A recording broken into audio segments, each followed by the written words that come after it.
Hi friends, happy morning. இது hall to all சேனல்லேருந்து பேசுகிறேன். இது பார்த்திங்கன்னா உளுந்தங்கிச்சடி. இது டயட்டுக்கு ரொம்ப நல்லது. எதுனா நம்மளுக்கு இன்ஃபெக்ஷனாக இருக்குது, இன்ட்ரெஸ்டைன் இருந்தால் இன்ஃபெக்ஷனாக இருக்குதுனாக்கா நம்ம இதை யூஸ் பண்ணலாம். பின்ன யூரின் இன்ஃபெக்ஷன்னு, பின்ன பாடி பெயின், இதுக்கு எல்லாத்துக்குமே இதை நம்ம யூஸ் பண்ணலாம். இது பார்த்திங்கன்னா ஈவன் ஏஜ் அட்டன் பண்ண பிள்ளைங்களுக்கு, பிறந்த அதை 1 வயசு குழந்தையிலேருந்து வயசானவங்களுக்கு வரைக்கும் இது கொடுக்கலாம். இடுப்புக்கு நல்லது, எலும்புங்களுக்கு நல்லது, பாடி பெயின் இருக்காது. பின்ன டெலிவரி ஆன பிள்ளைங்களுக்கும் இதை கொடுக்கலாம்.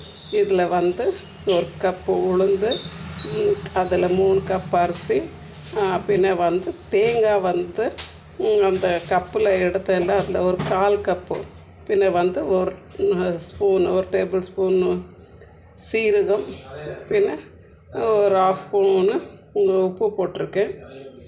பின்ன 1 1/4 ஸ்பூனு பெருங்காயத்தூள். ஓகேவா? இது நல்லா ஒரு 3-4 விசில் விட்டு அவிச்சி எடுத்துருக்கேன்.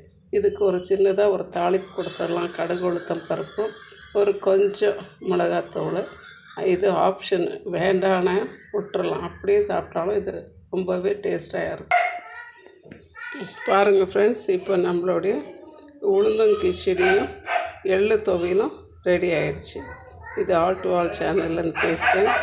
ப்ளீஸ் ஷேர் பண்ணுங்கள், லைக் பண்ணுங்கள், சப்ஸ்கிரைப் பண்ணுங்கள். தேங்க்யூ ஃபார் வாட்சிங் ஃப்ரெண்ட்ஸ்.